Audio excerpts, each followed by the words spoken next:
ஒருத்தர் ஒரு தவறு செஞ்சு விட்றாருன்னு வச்சுக்கோங்க. உடனே நீ செஞ்சது தவறு அப்படின்னு சொல்கிறது ஒரு வகை. அதுக்கு பதிலாக எது சரின்னு அவர் புரிந்து கொள்ள உதவி செய்கிறது இன்னொரு வகை.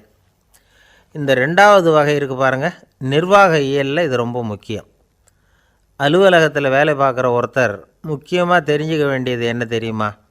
சக ஊழியர்கள்கிட்ட எப்படி பழகணும், மேலதிகாரிகள்கிட்ட எப்படி பழகணும், தனக்கு கீழே வேலை செய்கிறவங்கக்கிட்ட எப்படி பழகணும், வாடிக்கையாளர்கள்கிட்ட எப்படி பழகணும், இவங்க எல்லார்கிட்டையும் செம்மையான உறவை ஏற்படுத்திக்கிறது எப்படி, இதையெல்லாம் சொல்லிக் கொடுக்குற பாடம்தான் இன்டர் பர்சனல் ஸ்கில், திறமையான உறவு அப்படிங்கிறது.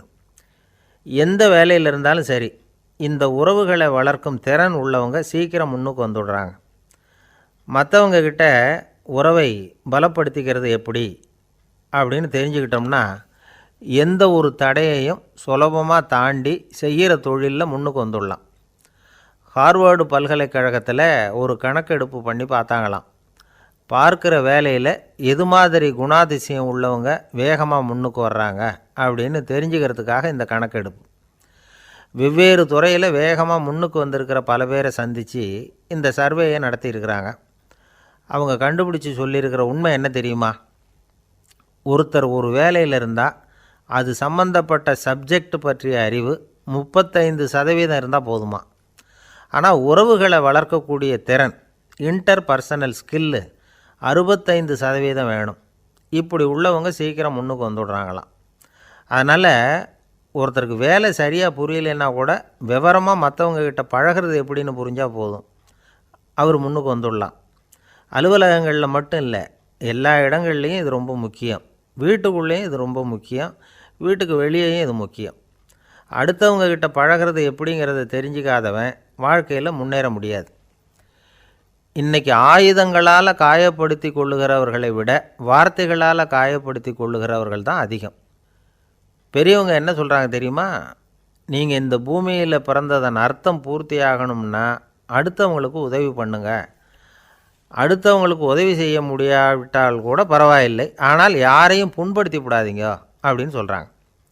எனக்கு தெரிஞ்ச ஒருத்தர் ஒரு அலுவலகத்தில் வேலை பார்க்குறார். அவர் சொல்லுவார், எனக்கு இந்த இன்டர் பர்சனல் ஸ்கில் ரொம்ப அதிகம் சார். சக ஊழியர்கள்கிட்ட ரொம்ப சுமூகமாக நடந்துக்குவேன். என் கூட வேலை பார்க்குற ஒருத்தருக்கு ஏதாவது ஒரு கஷ்டம்னா அந்த சமயத்தில் அவர் செய்ய வேண்டிய வேலையை நான் செஞ்சுருவேன் சார் அப்படிம்பார். நான் அவர்கிட்ட சமீபத்தில் அப்படி ஏதாவது செஞ்சுருக்கீங்களா அப்படின்னு கேட்டேன். செஞ்சுருக்கேன் சார். போன வாரம் புதன்கிழமை ஆஃபீஸில் என் பக்கத்து சீட்டுக்காரருக்கு வயிற்று வலி. உடனே நான் மெடிக்கல் லீவ் போட்டுவிட்டு எங்கள் வீட்டுக்கு போயிட்டேன் சார் அப்படின்னார். ஒரு காடு, நல்ல மரம்லாம் செழிச்சு இருந்தது.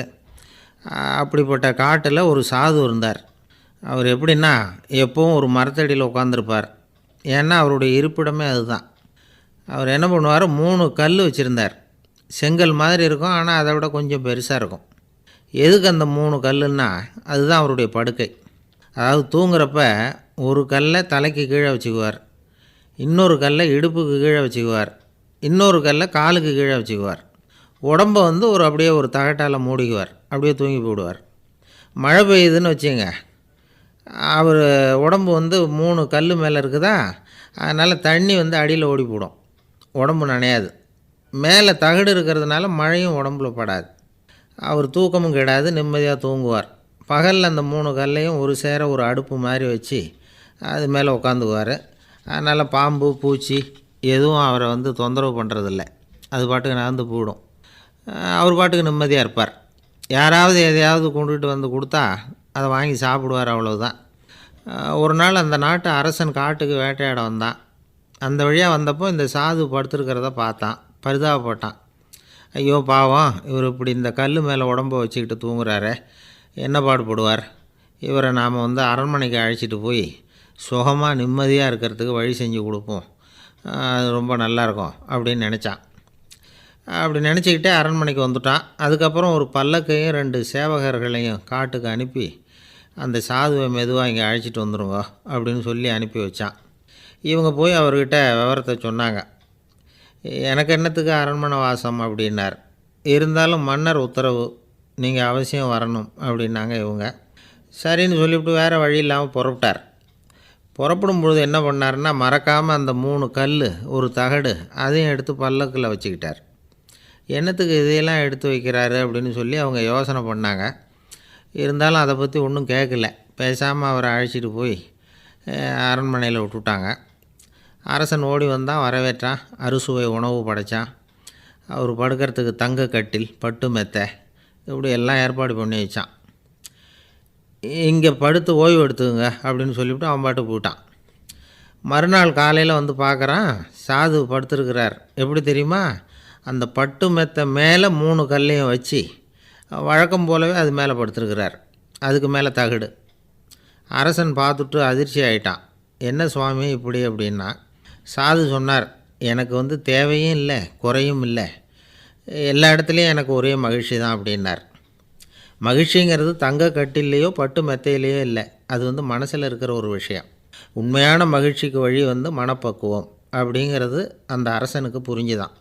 இந்த காலத்தில் ஒரு சாமியார், அவரை தேடி ஒரு சீடன் வந்தான்.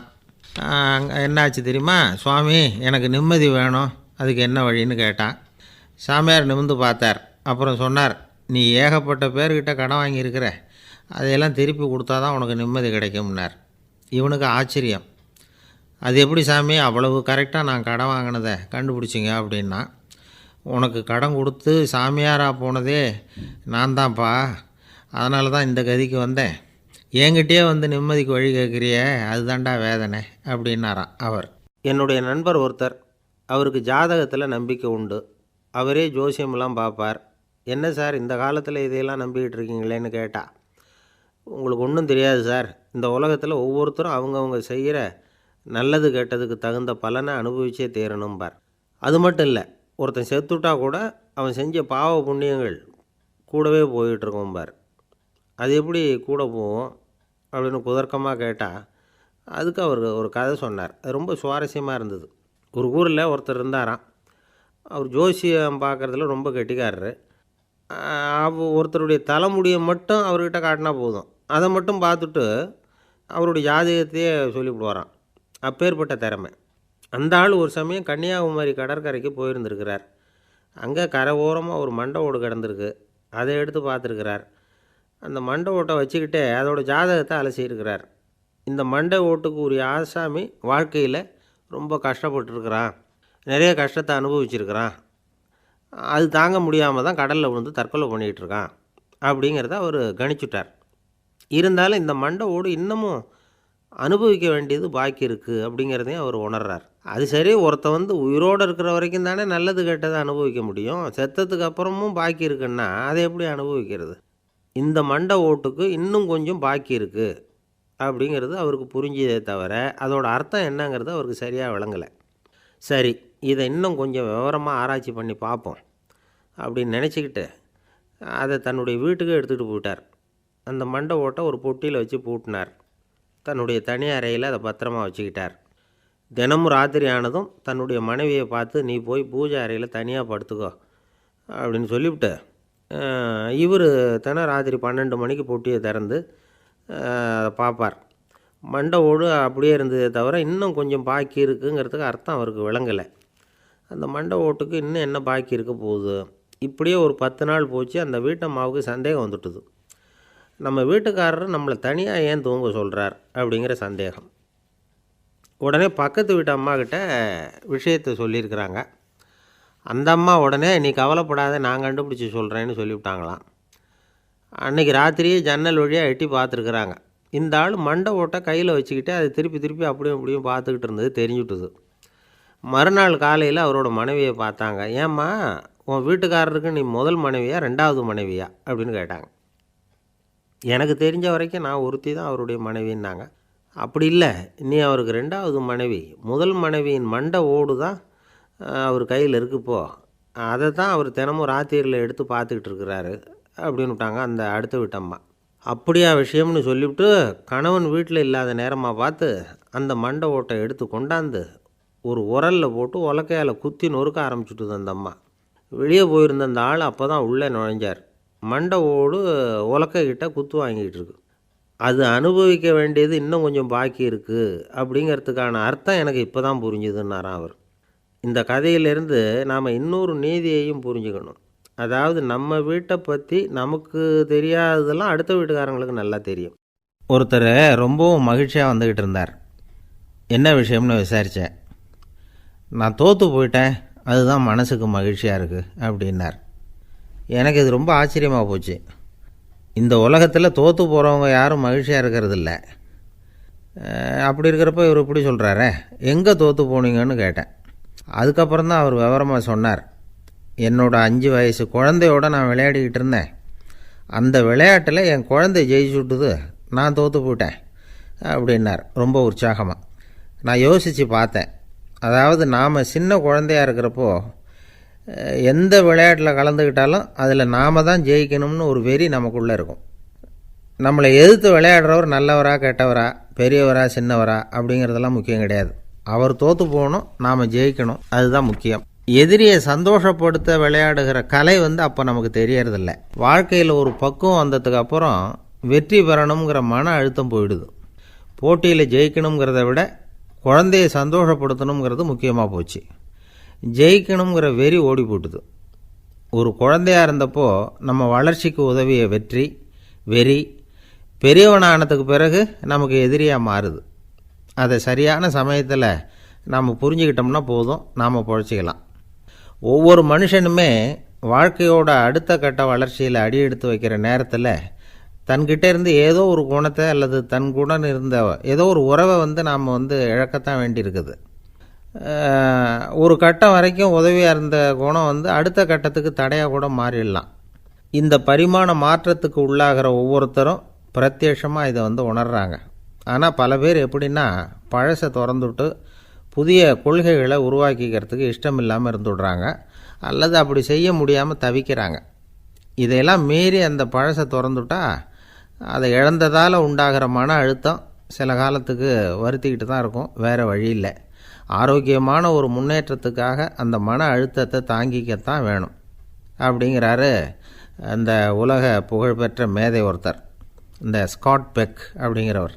பிறந்த நாள் முதல் இதுதான் சரி அப்படின்னு கற்பிக்கப்பட்டு வந்த ஒவ்வொரு தத்துவத்தையும் தங்களுடைய வளர்ச்சிக்கு தகுந்த மாதிரி மாற்றி அர்த்தப்படுத்தி கொள்ள முடியாமல் வாழ்க்கை சூழலில் அப்படியே அரைப்பட்டு தூளாகிறவர்கள் தான் ரொம்ப தவிக்கிறாங்களாம். இதுதான் அவருடைய கருத்து. பெரும்பாலும் மனிதர்களுடைய நடுத்தர வயசில், அதாவது 30 தாண்டுகிற சமயத்தில் தான் இந்த தவிப்பு உண்டாகுதான்.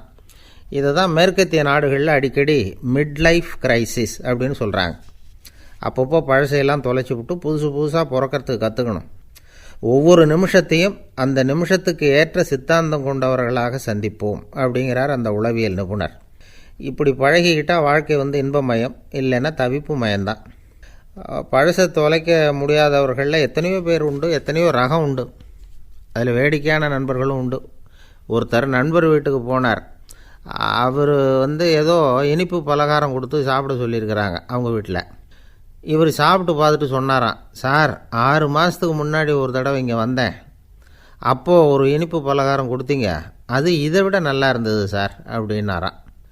அப்போ செஞ்ச அதே இனிப்பு பலகாரம் தான் சார் இதுவும் அப்படின்னாராம் அவர். ஒரு ஆஃபீஸில் வேலை பார்க்குற ஒருத்தர் ஏதோ தப்பு பண்ணிவிட்டார். உடனே மேலதிகாரி அவரை கூப்பிட்டு அனுப்புனார். நீ செஞ்சது தப்புன்னார் கோபமாக. இது ஒரு ரகம்.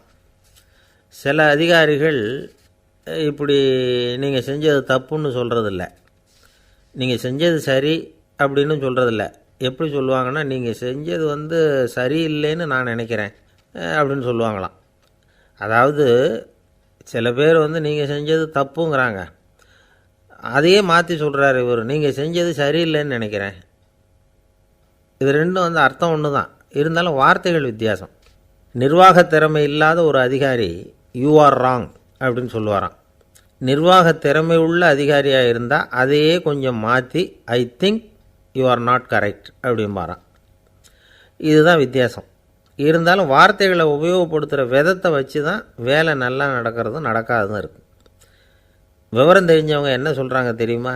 B a leader not a boss அப்படிங்கிறாங்க. ஒரு லீடராக பாஸாக இருக்காதே அப்படிங்கிறாங்க. சரி, அப்படின்னா லீடருக்கும் பாஸுக்கும் வித்தியாசம் உண்டா அப்படின்னு கேட்டால் இருக்குன்னு சொல்கிறாங்க. லீடருங்கிறவர் வேறு, பாஸுங்கிறவர் வேறு. ஒரு லீடர் எப்படி நடந்துக்குவார், ஒரு பாஸ் எப்படி நடந்துக்குவார், இதை முதல்ல நாம் தெரிஞ்சுக்கணும். அவங்க எப்படி நடந்துக்குவாங்க அப்படிங்கிறதுக்கு சில விவரங்கள் இருக்குது. அதை கேட்டோம்னா நாம் புரிஞ்சுக்கலாம் அதை.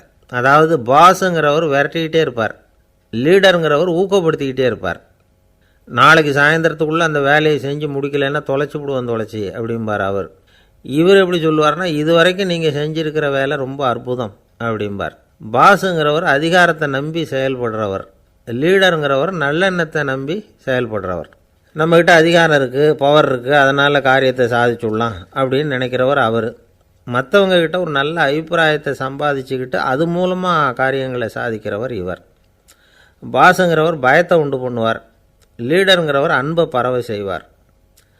அதை செய்யலைன்னா ஆடிட்டில் தகராறாயிடும், இது செய்யலைன்னா இன்க்ரிமெண்ட்டு கட் ஆகிடும், இப்படி ஏதாவது சொல்லி பயமுறுத்திக்கிட்டே இருப்பார் அவர். இவர் அப்படி இல்லை. உடம்பு இப்படி இருக்குது, வீட்டில் எல்லோரும் சௌக்கியமாக இருக்கிறாங்களா, ஆஃபீஸில் எல்லாம் வசதியாக இருக்குதா, நான் ஏதாவது உதவி செய்யணுமா அப்படின்னு அன்புக்கு முக்கியத்துவம் கொடுப்பார்.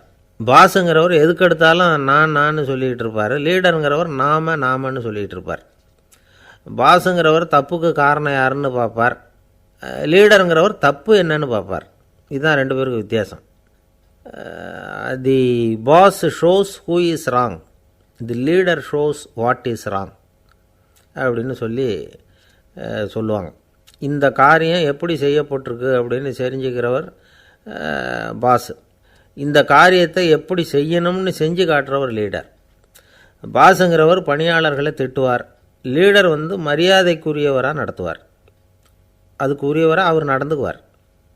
செய்கிற வேலையை ஒரு சுமையாக நினைக்க வைக்கிறவர் பாஸ், செய்கிற வேலையை ஒரு சந்தோஷமாக ஆக்கிறவர் லீடர். ஒரு முதலாளியாக இருக்கிறவர் அல்லது ஒரு நிர்வாகியாக இருக்கிறவர் இது மாதிரியான நுணுக்கங்களையெல்லாம் தெரிஞ்சு வச்சுக்கிறது நல்லது. ஒரு பாஸ் இருக்கார், அவர் ஒரு நாள் ரொம்ப பெருமையாக தன்னோட ஆஃபீஸை பற்றி பேசிக்கிட்டு இருந்தார். எனக்கு கீழே 200 பேர் வேலை செய்கிறாங்க சார், நான் ஒரு கோடு கிழிச்சா அவங்க அதை தாண்டாத அளவுக்கு நான் நடந்துக்கிறேன் சார் அப்படின்னார் அவர்.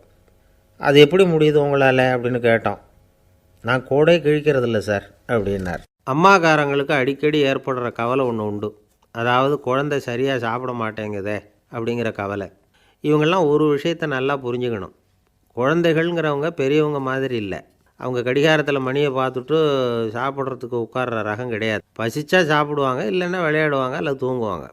அது புரியாமல் அவங்கள கட்டாயப்படுத்தி அல்லது மிரட்டி சாப்பிட வைக்கிறது ரொம்ப தப்பு. ஒரு 8 மாத குழந்தைக்கு 3 மணி நேரத்துக்கு ஒரு தடவை பசிக்கும். அந்த நேரம் பார்த்து சாப்பாடு கொடுத்தா அடம் பண்ணாமல் அது பாட்டுக்கு சாப்பிட்ரும். அதே குழந்தைக்கு 1 வயசு ஆகிறப்போ 4 மணி நேரத்துக்கு ஒரு தடவை பசிக்கும்.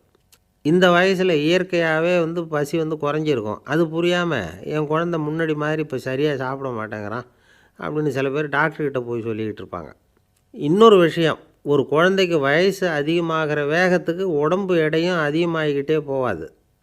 உடம்பு எடை அதிகமாகிற வேகம் குறைஞ்சிக்கிட்டே வரும். 6 மாத குழந்தைக்கு ஒரு வாரத்தில் 150 கிராம் எடை கூடும்.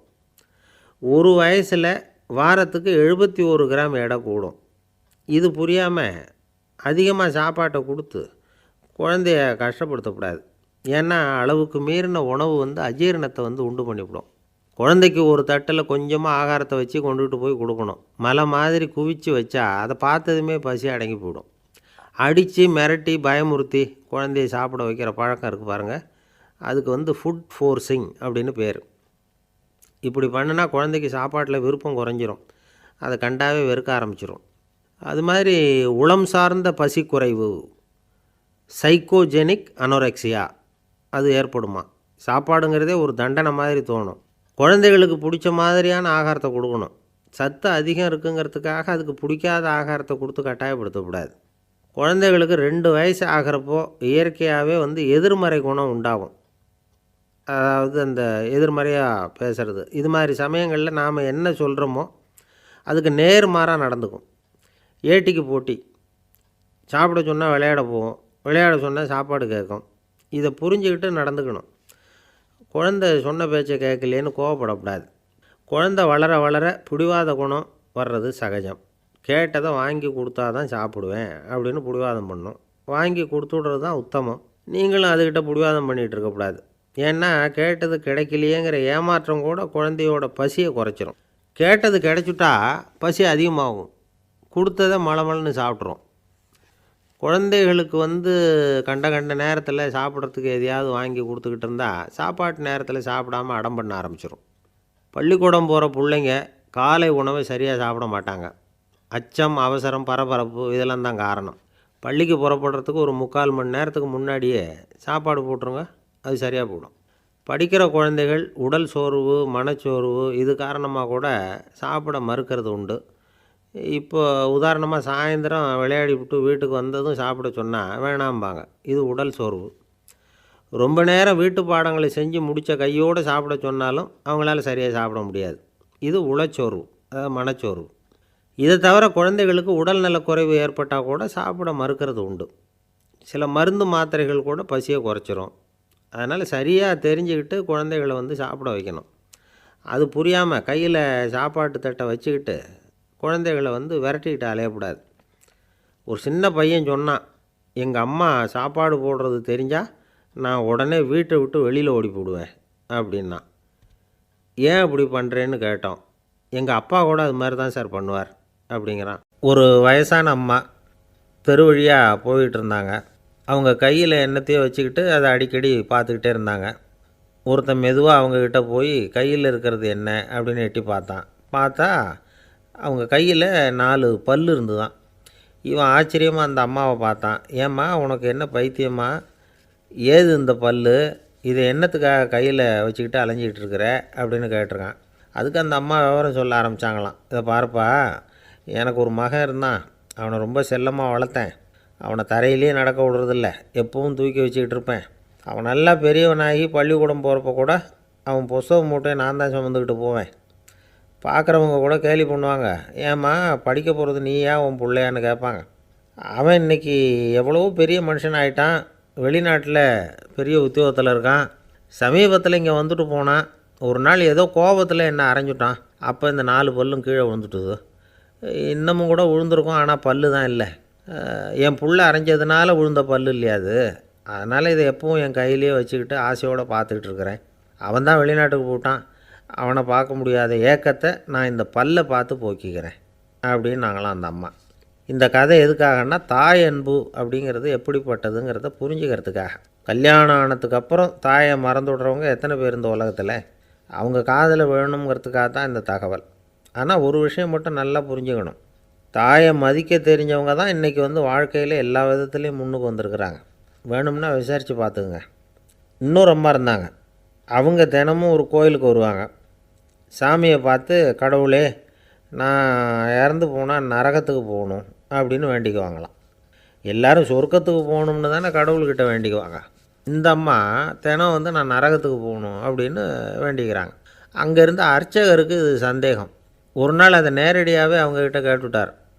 அதுக்கு அந்த அம்மா பதில் சொன்னாங்களாம், ஐயா, எனக்கு கல்யாணம் ஆகி ரொம்ப நாள் வரைக்கும் குழந்தை பாக்கியம் இல்லாமல் இருந்தது. கோயில் குளம் எல்லாம் சுற்றி வந்தேன். ரொம்ப நாள் கழித்து ஒரு குழந்தை பிறந்தது, ஆண் குழந்தை. அவனை நான் ரொம்ப செல்லம் கொடுத்து வளர்த்தேன். அதோட விளைவு என்ன ஆச்சுன்னா, அவன் ரொம்ப மோசமாக ஆகிட்டான். கெட்ட பழக்க வழக்கம்லாம் கற்றுக்கிட்டான். அவன் இறந்து போனால் நிச்சயம் அவனுக்கு நரகம்தான் கிடைக்கும். அந்த அளவுக்கு கெட்டவன் அவன். அப்படிப்பட்ட காரியங்கள்லாம் பண்ணிகிட்ருக்கான், எனக்கு தெரியும். இவனுக்காக நரகத்தில் கூட யாரும் தயவு காட்ட மாட்டாங்க, தாட்சண்யம் காட்ட மாட்டாங்க. அதனால் இவனுக்கு முந்தி நான் இறந்து நரகத்துக்கு போயிட்டா அங்கே இவனை கவனிச்சிக்கலாமே, இவனுக்கு பணிவிடை செய்யலாமேன்னு பார்க்குறேன் அப்படின்னு நாங்களாம். அதனால தான் நான் நரகத்துக்கு போகணும்னு தினம் ஆண்டவனை வேண்டிகிட்டு இருக்கிறேன் அப்படின்னு கண்கலங்கி அந்த அம்மா சொன்னாங்களாம். அதுதான் தாய் உள்ளம்ங்கிறது. தாயின் பெருமையை சரியாக உணர்ந்துட்டா அவங்களுக்கு எப்பவும் எந்த கஷ்டமும் வராது. இது ஏதோ உபதேசத்துக்காக சொல்கிற வார்த்தை இல்லை, உண்மையான வார்த்தை. இந்த விவரத்தையெல்லாம் நண்பர் ஒருத்தர்கிட்ட சொல்லிக்கிட்டு இருந்தேன். அவர் கொஞ்ச நாள் கழித்து என்னை தேடி வந்தார். அவர் கையிலேயும் 4 பல் வச்சுருந்தார். என்னங்க ஆச்சு, ஏதுங்க இந்த பல் அப்படின்னு விசாரித்தோம். உங்கள் உபதேசத்தை கேட்டுவிட்டு இந்த உலகத்தில் எல்லாரையும் தாயாக நினைக்க ஆரம்பிச்சிட்டேன். ஒரு அம்மாவை கடத்தரில் பார்த்து தாயேன்னு கூப்பிட்டேன். அவங்க உடனே பலார்னு என்னை அரைஞ்சிட்டாங்க. பல் விழுந்துட்டுது. அதை தான் பொறுக்கி எடுத்துக்கிட்டு நேராக உங்களை தேடி வந்துக்கிட்டு இருக்கிறேன்னார். தாயேன்னு தானே கூப்பிட்டீங்க, அதுக்கு ஏன் அரைஞ்சாங்க அப்படின்னு கேட்டோம். நான் தாயேன்னு கூப்பிட்டது அவங்க காதில் நாயேன்னு விழுந்துட்டு தான், அதுதான் இப்படி ஆயிட்டுது அப்படின்னார். ஊருக்கு வெளியில் அமைதியான ஒரு இடம், அங்கே ஒரு ஆசிரமம், அங்கே ஒரு சாமியார். அவர் தினமும் நல்ல போதனைகள்லாம் செய்வார். பல பேர் போய் அங்கேயே சில நாள் தங்கி இருந்து அவர் சொல்கிற அறிவுரைகளை எல்லாம் கேட்டுக்கிட்டு வர்றது வழக்கம். ஒரு தடவை அவரை பார்த்துட்டு போகிறதுக்காக 3 வெளியூர் தம்பதிகள் வந்தாங்களாம். அந்த மடத்திலேயே சாப்பிட்டுக்கிட்டு தங்கி இருந்து அவங்களுடைய போதனைகளை கேட்டுக்கிட்டு போகணுங்கிறது அவங்க நோக்கம். காலையில் குளிச்சுட்டு பூஜையில் உட்காந்தார் அந்த சுவாமி. இவங்களும் குளிச்சுட்டு அந்த பூஜையை பார்க்குறதுக்காக அவர் முன்னாடி வந்து உட்காந்தாங்க. பூஜை ஆரம்பமாச்சு. சம்பிரதாயப்படி அது ரொம்ப நேரம் நடந்துக்கிட்டே இருக்குது. இவங்களுக்கு நல்ல பசி இருந்தாலும் இந்த நேரத்தில் அதை எப்படி வெளியில் காட்டிக்கிறது? பேசாமல் இருந்தாங்க. அந்த சுவாமி பூஜையை முடித்தார். அதுக்கப்புறம் பேச ஆரம்பித்தார். பேச்சு அருமையாக தான் இருந்தது, அமிர்தமாக தான் இருந்தது. இருந்தாலும் இவங்களுக்கு இருக்கிற வயிற்று பசி அது சரியாக கவனிக்க விடலை. அந்த சுவாமியே இதை கவனித்ததா தெரியல. இவங்களுக்கு மனசுக்குள்ளே ஒரு எண்ணம், உள்ளே சாப்பாடு தயாராகிட்டு இருக்கும் போல இருக்குது, இந்த பேச்சு முடிஞ்சது நம்மளை உள்ளே அழைச்சிட்டு போய் சாப்பாடு போடுவாங்கன்னு நினைக்கிறோம் அப்படின்னு இவங்களாம் நினச்சிக்கிட்டாங்க. ஆனால் சுவாமி இதை பற்றி எதுவுமே பேசலை, கண்டுக்கலை. ஒரு அம்மாவால் அதுக்கு மேலே சும்மா இருக்க முடியுமா? முடியல. சாப்பாட்டை கவனிக்கலாமா அப்படின்னு சொல்லி மெதுவாக ஆரம்பித்தாங்க. கவனிக்கலாமே அப்படின்னு உள்ளே அழைச்சிட்டு போனார் சுவாமி. இவங்க ரொம்ப அவசரமாக எழுந்திரிச்சு உள்ளே ஓடினாங்க. அங்கே ஒரு மேஜை மேலே ஒரு கிண்ணம் மூடி இருந்தது. இதுதான் சாப்பாட்டு மேஜை போல இருக்குது, இங்கே சாப்பாடு வந்துடும் அப்படின்னு நினச்சாங்க. உடனே போய் சுற்றி உட்காந்துக்கிட்டாங்க. சுவாமி அந்த கிண்ணத்தை எடுத்து அந்த அம்மா கிட்ட கொடுத்தார். அவங்க அதை வாங்கி மூடியை திறந்து பார்க்குறாங்க. உள்ளே ஒரு சாவி இருக்குது. சரிதான், இது சமையலறை சாவி போல் இருக்குது. அங்கே போய் அதை திறந்து சாப்பாட்டை நாமே எடுத்துக்கிட்டு வந்து இங்கே வச்சுக்கிட்டு சாப்பிட்ணும் போல இருக்குது அப்படின்னு நினச்சாங்க.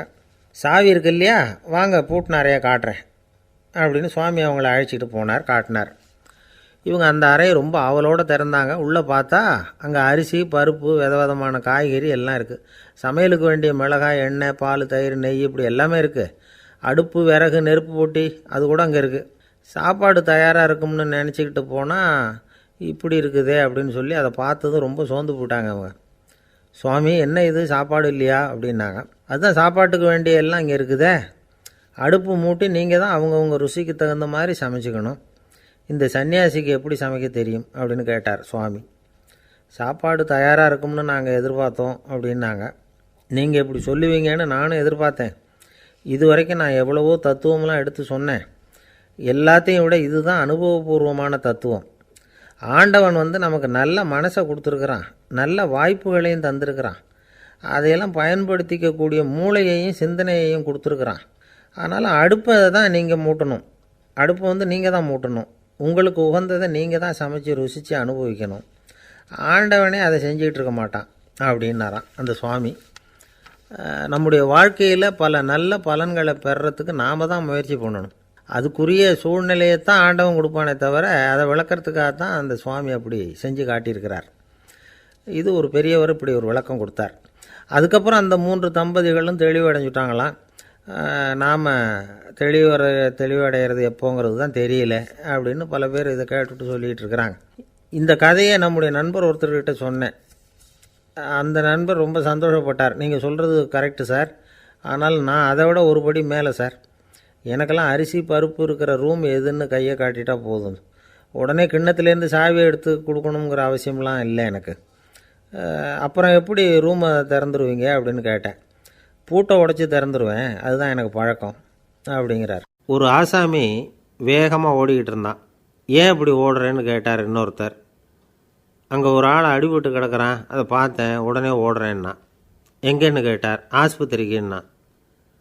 ஒரு ஆள் அடிபட்டு கிடக்கிறத பார்த்தா உடனடியாக நாம் செய்ய வேண்டியது முதல் உதவி, அதுக்கப்புறம் தான் ஆஸ்பத்திரி.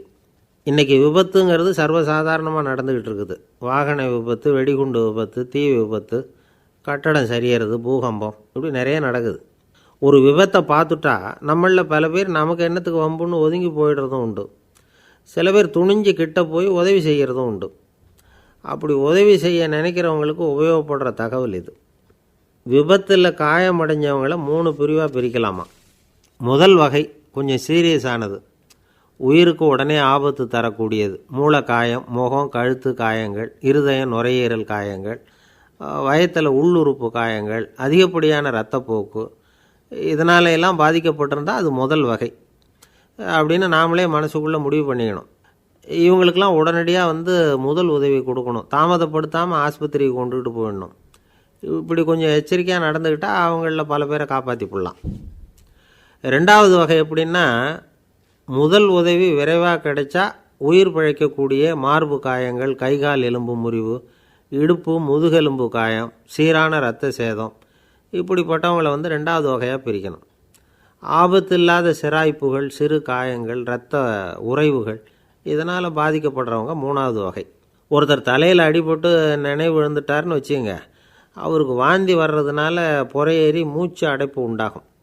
இப்படி ஆகாமல் இருக்கிறதுக்காக தலையை ஒரு பக்கமாக சாய்ச்சி வைக்கலாம். நாடி துடிப்பையும் இதய துடிப்பையும் தொட்டு பார்க்கணும். அது குறைஞ்சிருந்தாலும் சரி, நின்று இருந்தாலும் சரி, அவர் மார்பை வந்து நிமிஷத்துக்கு 80 தடவை உள்ளங்கையால் அழுத்தி இதய துடிப்பை வந்து மீட்கிறதுக்கு உதவி பண்ணணும். கழுத்தில் காயம்பட்டாலும் ஆபத்து அதிகம். கழுத்துக்கு அடியில் ஒரு துண்டை மடித்து வைக்கலாம். 2 பக்கமும் சின்ன தலையணை அல்லது துணி மடிப்புகளை வச்சு கழுத்தை அதிகமாக அசையாமல் பார்த்துக்கலாம். முதுகெலும்பு முறிஞ்சிருக்குமோ அப்படிங்கிற சந்தேகம் இருந்ததுன்னா அவரை அதிகமாக அசைய விடக்கூடாது. அதிகமாக அசைஞ்சால் தண்டு இடத்துல பாதிப்பு ஏற்பட்டு கை கால் விளங்காமல் போயிடும். அவரை ஒரு கனமான போர்வை இல்லைன்னா பாயில் படுக்க வச்சு 4 பேர் மெதுவாக தூக்கி மருத்துவ உதவிக்கு அனுப்பி வைக்கலாம். கையெலும்பு முறிஞ்சிருந்தால் முறிஞ்ச பாகத்தை உடம்போடு சேர்த்து அசையாமல் கட்டி போடலாம். கால் எலும்பு முறிஞ்சிருந்தால் மற்ற காலோடு சேர்த்து கட்டி போடலாம். முறிஞ்ச பாகம் தொங்காமல் பார்த்துக்கணும், அப்போ தான் வீக்கம் உண்டாகாமல் இருக்கும். வெட்டு காயம், குண்டடிப்பட்ட காயம், இதிலெல்லாம் ரத்தப்போக்கு அதிகமாக இருக்கும். ரத்தம் வெளியேற ஆபத்து அதிகம். சுத்தமான துணியை பல மடிப்புகளை மடித்து காயத்தின் மேலே வச்சு அழுத்தமாக ஒரு 10 நிமிஷம் பிடிச்சிக்கணும். ரத்தம் நின்ன உடனே காயத்துக்கு கட்டு போடலாம். சில சமயம் காயம்பட்ட பாகத்தை உயரமாக தூக்கி பிடிச்சிக்கிட்டா தான் ரத்த கசிவு நிற்கும். இந்த விவரங்களையெல்லாம் கொஞ்சம் மனசில் வாங்கி வச்சுக்கிட்டோம்னா சமயத்தில் உதவும். ஏன்னா இந்த காலத்தில் விபத்து வந்து எந்த ரூபத்தில் எப்போ வரும்னு யூகிக்கவே முடியல. நண்பர் ஒருத்தர் சொன்னார், நேற்றுக்கு பாருங்கள் சார், என் கண்ணு முன்னாடியே ஒரு சின்ன விபத்து நடந்ததுன்னார். என்னென்னு விசாரித்தோம். ஒரு பஸ்ஸில் வந்துக்கிட்டு இருந்தேன். அந்த பஸ்ஸில் பின்பக்கம் படி ஓரமாக நின்றுக்கிட்டு இருந்த ஒருத்தர் ரோட்டில் விழுந்துட்டார். டிரைவர் அதை கவனிக்கலை, நிறுத்தாமல் அவர் பாட்டுக்கு போகிறாருன்னார். கண்டக்டர் உடனே விசில் கொடுத்து பஸ்ஸை நிறுத்த வேண்டியது தானே அப்படின்னோம். அதுதான் சார் முடியாமல் போச்சுன்னார் அவர். ஏன்னு கேட்டாங்க. தவறி கீழே விழுந்ததே அந்த கண்டக்டர் தான் சார் அப்படிங்கிறார். ஒரு ஊரில் ஒரு ராஜா இருந்தார். பெரிய அரண்மனையில் தான் இருக்கிறார். எல்லா வசதியும் இருந்தது. இருந்தாலும் அவர் எல்லாரும் சொல்கிறது எப்படி தெரியுமா, பிச்சைக்கார ராஜா. அப்படி ஒரு பேர் அவருக்கு நிலச்சி போச்சு. ஜனங்களும் சரி, மற்ற தேசங்களில் உள்ளவங்களும் சரி, அவர் அந்த பேர் சொல்லியே குறிப்பிடுறது வழக்கமாக போட்டுது. இது அவருக்கு ரொம்ப கவலையாக போச்சு. என்ன இது, நம்மளை தேடி வர்றவங்களுக்கெல்லாம் நாம் சோறு போடுறோம், நம்ம புகழ்ந்து பாடல் ஏற்றி கொண்டு வர்ற புலவர்களுக்கெல்லாம் அவங்க எப்படி வந்தாலும் ஒருவேளை சோறு போடணுங்கிறது உத்தரவு. இவ்வளவுலாம் செஞ்சும் நம்மளை போய் பிச்சைக்கார ராஜான்னு எல்லாரும் சொல்கிறாங்களே, அது ஏன், எதுக்காக இப்படி சொல்கிறாங்க? இதுதான் ராஜாவுக்கு குழப்பம். சரி, இதை பற்றி நம்ம அமைச்சர்கள்கிட்ட கேட்கலாமா அப்படின்னு யோசனை பண்ணார். இந்த விஷயத்தை போய் அவங்கக்கிட்ட எப்படி கேட்குறதுன்னு அவருக்கு தயக்கமாக இருந்தது. கௌரவ குறைச்சலாக தெரிஞ்சுது அவருக்கு. சரி, சாதாரண குடிமக்கள்கிட்ட இதை பற்றி கேட்கலாமா அப்படின்னு யோசனை பண்ணார். கேட்கலாம், ஆனால் அவங்க யாரும் ராஜா முன்னாடி வந்து நின்று தைரியமாக பேசக்கூடிய அளவுக்கு இல்லை. ராஜாவோட குழப்பம் நாளுக்கு நாள் அதிகமாக போச்சு. கடைசியாக அவர் ஒரு முடிவுக்கு வந்தார். அதாவது இதை பற்றி ஒரு பிச்சைக்காரங்கிட்டே கேட்டு பார்த்துட்டா என்ன. இதுதான் அவர் பண்ண முடிவு. உடனே மாறு வேஷம் போட்டுக்கிட்டு நகர்வலம் போனார். ஒரு பிச்சைக்காரனை கண்டுபிடிச்சார். இதை பாருப்பா, நம்ம ராஜாவை எல்லாரும் பிச்சைக்கார ராஜான்னே சொல்கிறாங்களே, அதுக்கு என்ன காரணமாக இருக்கும் அப்படின்னு கேட்டார். அதுக்கு அவன் சொல்கிறான், இதுக்கான பதிலை இன்னும் ஒரு 30 நாளில் சொல்கிறேன் அப்படின்னா. உடனே இவருக்கு சந்தோஷம். உண்மையை அவங்ககிட்ட சொன்னார். நான் வேறு யாரும் இல்லை, நான் தான் இந்த நாட்டு ராஜா. இப்போ நீ என் கூடவே வந்துடும், அரண்மனையிலேயே தங்கிக்கோ. 30 நாள் கழித்து எனக்கு பதில் சொல்லிவிட்டு அதுக்கப்புறமா நீ போகலாம் அப்படின்னு சொல்லி அழைச்சிட்டு வந்துட்டார். அரண்மனையில் ஒரு மூலையில் அவன் தங்கிறதுக்கு இடம் கொடுத்தார்.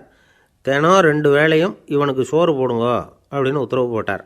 ராஜா கொடுத்த இடத்துல போய் உக்காந்துக்கிட்டான் அந்த பிச்சைக்காரன். தினமும் அந்த அரண்மனையில் நடக்கிறதையெல்லாம் கவனிச்சிக்கிட்டு வந்தான். வேளைக்கு சாப்பாடு வரும், சாப்பிட்டுக்கிட்டு இருக்கான். இப்படி 30 நாள் முடிஞ்சுது. ராஜா வந்தார்.